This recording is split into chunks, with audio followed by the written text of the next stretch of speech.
Hey, friends. I told you I'd be back today. How are you all? I hope you're having an amazing week. Tomorrow, my construction crew is coming to finish our siding, but they need to take the meter off the house. So I'm going to have no power, and I am not excited about it at all. Also, we are day 5 of the lip lip, and I think she's beautiful. Like, I am really enjoying her. She's a moment. Okay. So I want to talk about mindset for a minute today. I know I'm the queen of content, but before I was the queen of content, I talked about like mindset and business all of the time. And I was just interviewed on a podcast. My good friend Johanna Buss is launching her podcast next week. So I'm going to be one of the first episodes out. She's going to do like a big like episode dump on the first day, which is so exciting. And it's called Embrace Your Weird and Make Bank, which I'm just so excited. But we were talking about worthiness and like most of us, like I don't think I've ever met a person that does not deal with issues of worthiness. And like I know exactly where my worthiness issues come from. I can pinpoint the moment. I don't know the day or the time, but I remember the situation so very clearly of like, whoa, I have very little worth in this world, which is false. But it's sometimes difficult for us as humans to believe that we have infinite worthiness, which is true, but your brain's going to be a dick about it, and you're not always going to believe it or remember it about yourself. And so, like, I started nerding out because before I was a stockbroker, I thought I was going to be a doctor. And now that I have been diagnosed with ADHD, friends, I think that if I had been diagnosed back then and medicated, I probably would be a doctor right now because I'm really fucking smart. But my ADHD made me do some self-sabotaging stuff, which I'm happy to talk about anytime. But basically, I paid hundreds of dollars to write the medical college admissions test. And then I spent hundreds of dollars on a textbook, and then I never opened it because I was afraid. I was afraid that if I opened it and I studied really hard and I failed, then I would be stupid. Being stupid is like one of my biggest fears. It's the thing that like blocks me, jumps in front of me, tries to tackle me to the ground. Like, you're gonna look stupid. People are gonna think you're stupid. When actually I'm really fucking smart. Like I do have a degree.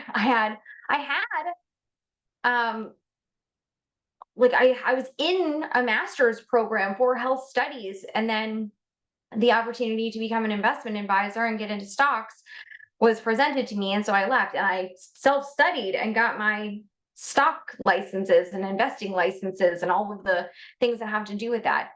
But like I'm afraid of looking stupid. And so I was like, okay, if I don't study and then I fail, then I can be like, well, I didn't study and duh. So naturally I fucking failed because how can you you pass the MCAT with not opening the book? I opened the book to put some sticky notes in it, and that was it. I don't think I read one word. And so like we self-sabotage and our self-worth gets involved. And so anyway, I'm like a nerd for this kind of thing. Like I love psychology. My bachelor's degree is in science, and I did major in biopsychology. Like I love the brain. I love the way people act. I love the way people think. I love the way people feel. I just like love people and like how strangely we can all behave. And so when we were talking about worthiness, I was talking about how the majority of your thoughts are recycled from yesterday, and the majority of those thoughts are negative. And then we were talking about like objections and how like a lot of people are like, oh, I don't want to handle objections because my ideal client is just an already yes. Do you know what? I object to waking up in the morning most days. Like my alarm goes off and I'm like, no, no, thank you. I don't want to do this. And I have to convince myself to throw off nice and cozy covers and like go wrangle my kids and get them ready for school. Like we face objections every single day. What am I going to eat? Oh, I'm supposed to eat healthy, but damn, that burger looks good. Now I'm in an objection battle. Like it makes sense. The human brain errs on the side of no more often than not. And so, like, we were talking about that and we were talking about worthiness. And I was saying how, like, once a minute, or sorry, every minute, every 1 minute, your brain can make up to 1,000 new neural connections. Isn't it so neat? Like, how your brain's just like rapid firing all over the place. Like, it's just so cool. But the other cool thing about the brain that I really wanted to like hit home for you is like you are not, you act like you are the passenger on the bus of life, of your life, when you're actually supposed to be the driver. Like, you're not the passenger, you're the driver. You can control your brain, you can control your thinking. Let's do a little exercise right now. If you're listening to me, close your eyes. Close your eyes. Okay, I want you to picture an animal, any animal, as long as it is not an orange elephant. Not an orange elephant. I know for a fact you just thought of an orange elephant, even though I told you not to. Because the brain and God and the universe, but that's a whole other story we can do another day. Where like I've talked about this many times in the past, but like your self-talk and the way you talk to God and the way you talk to the universe and source and all of those things, whatever you vibe with, I'm cool. Like, it doesn't understand negative words, and I'm putting that in air quotes because it's not like negative, like you're a bitch, like or like you're ugly, like mean. I'm like grammatically negative. So like no, not. Also like conjugated not words. So shouldn't, wouldn't, couldn't, don't, won't, can't. It doesn't get it. It's like whatever. I'm not listening to you when you talk like that. It hears the words that you are saying and runs with them. So even though I'm like, do not think about an orange elephant, bing, bang, boom, you're thinking of an orange elephant. It doesn't care. And so, if we're making new neural pathways all the time and the brain can be influenced so easily by our surroundings, we need to think of, and you should think of, because this is factual, your brain as a bush. A bush. Okay? It has its trunk, it has its branches, it has its leaves, it has its flowers. Okay? It's constantly being fed nutrients to enhance and grow the trunk, the branches, the leaves, the flowers, okay? But every minute you have 1,000 new little buds blooming. They're trying, little green pieces sticking out, trying to grow, okay? Also within your brain though, are these cells that swim around and they do the pruning. Just like you would with a bush. Like if you're into gardening, even if you're not, you get this. You're going to cut off the dead leaves. You're going to cut off the yellowing leaves, the dead flowers. We are pruning our bushes. Uh-oh. Let's not go there, girls, okay?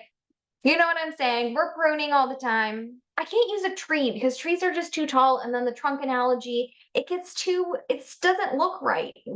It's our brain. It's a cluster of leaves and flowers and branches. And so, like, we're pruning so that the things that are healthy can stay healthy and we can focus the growth where we want the growth. If the little cells in your brain are going around going, okay, she just made this connection a couple of days ago. She hasn't really thought of it again. So there's not a lot of nutrients or nurturing or growth going towards this new connection. Let's sniff it because it's dead weight. Snip. So even though I'm sitting here saying this to you and you might be going, oh my goodness, this is so right. Yeah, I really got to change the way I think and the way I show up and take control because I'm awesome and I'm a badass.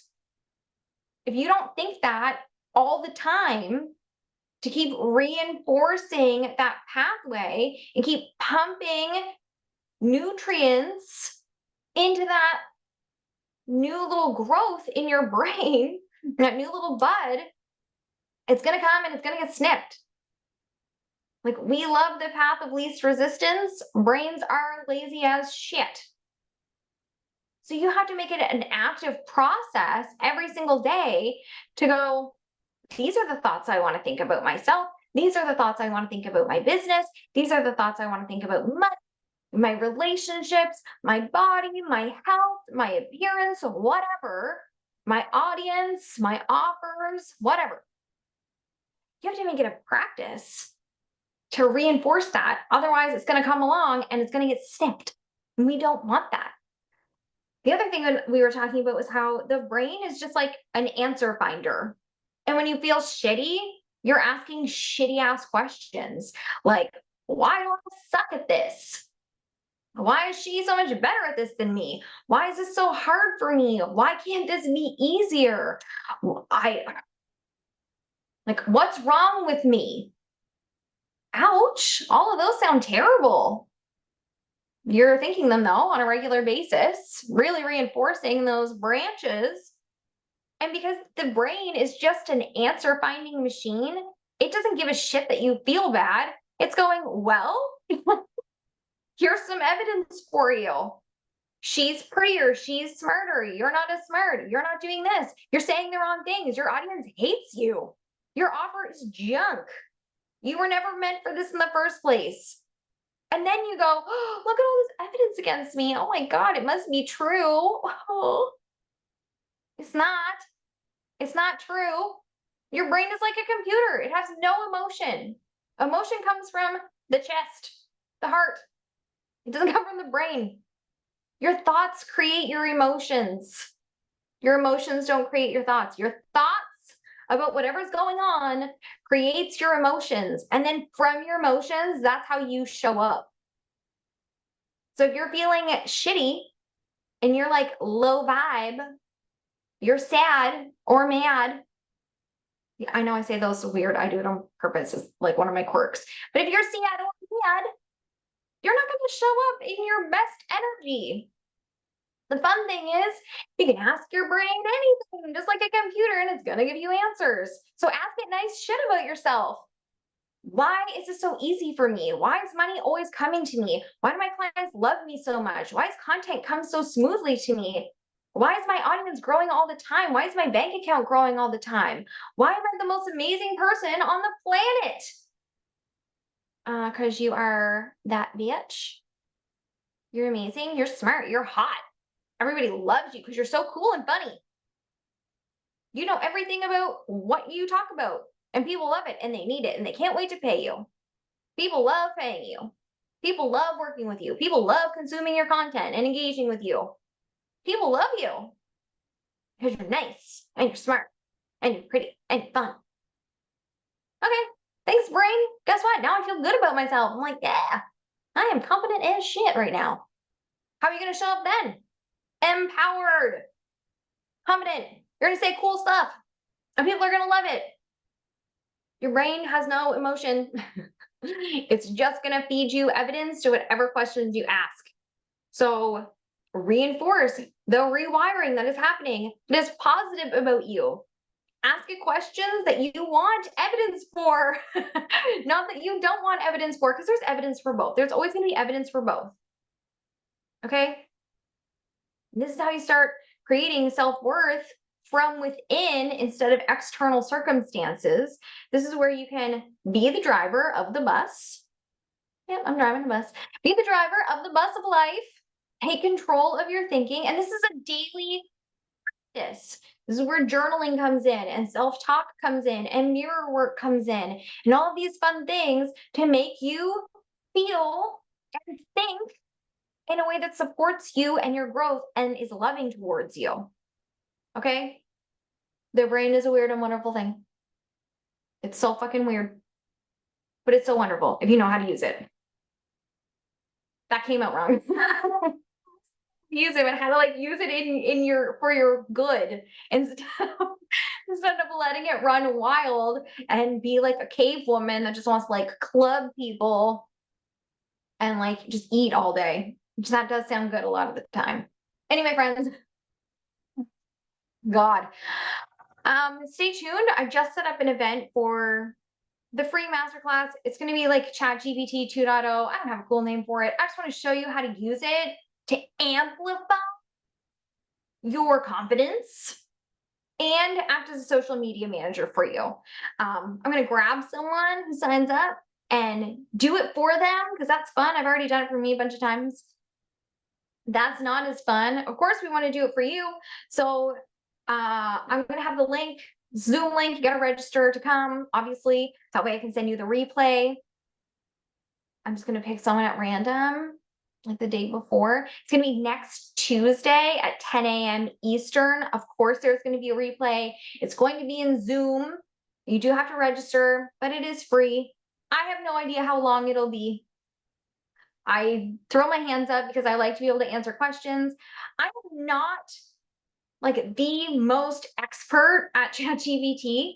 I just utilize it to make my life easier. In 2024, we're not gatekeeping, girls. We're sharing. So I'm just going to show you what I know. Hopefully you find it valuable. Whatever. I love you and I just want to help. All right. I hope you have an amazing rest of your week. You won't see me again until next week because I have no power tomorrow. And then Friday, I'm going to town with my mommy. We're going to America to go shopping. And the only place that is over there is a Walmart. But I know that there's like good snacks and stuff that we don't have. So I'm excited. Anyway, okay. Have a great day. I'll see you all later.